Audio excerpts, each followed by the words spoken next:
This video wraps up what we've learned about 2019 release of Premiere Pro and After Effects for video editors. We'll talk about the best practices for updating your software and what I really think about CC 2019.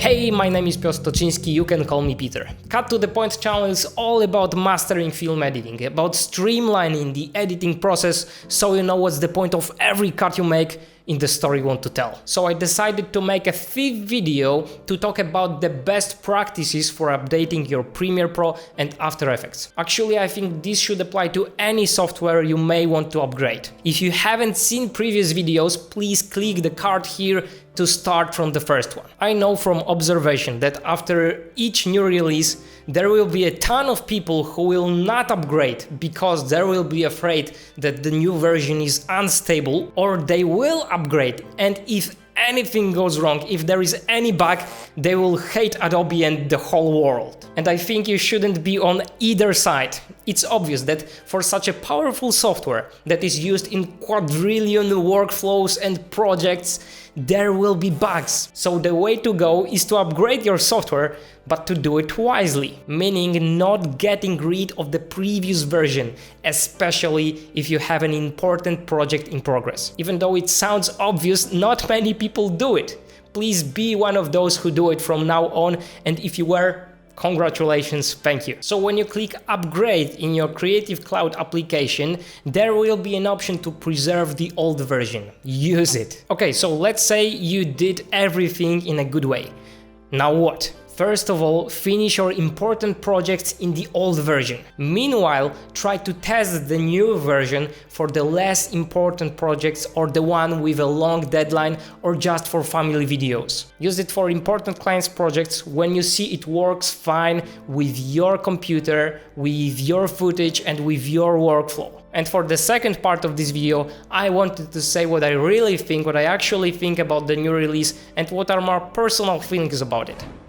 So first of all, I am pretty disappointed they didn't introduce any group color correction tool. I really feel like it's something that's missing, and I think I could even suggest how it could work as it comes to front end. They could do it next to the master tab in Lumetri Color. Design 3 buttons here.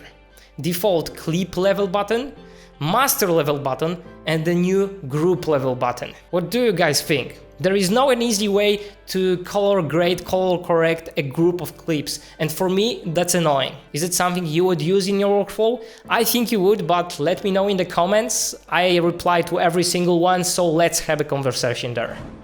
Overall, I thought we would see more new features, but on the other hand, if they really worked on performance and stability, it shows they listen, because most of their users just want their software to be reliable, not feature-packed. It's a powerful software already, adding new features shouldn't be a prioritize here, and it seems that Adobe understands it. But really, group effect for Lumetri Color, it shouldn't be that hard, and I think you really needed Adobe to stay on top.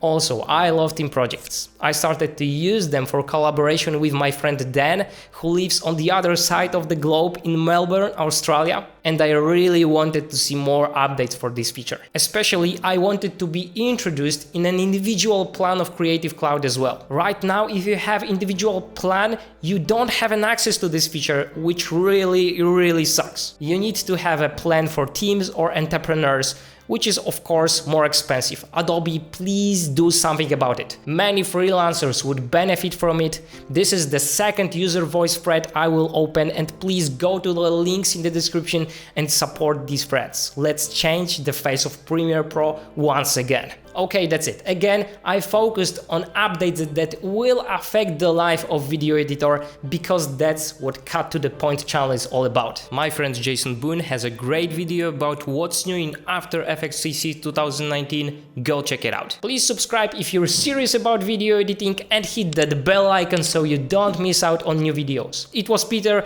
Until the next time, shoot and edit like there is no tomorrow.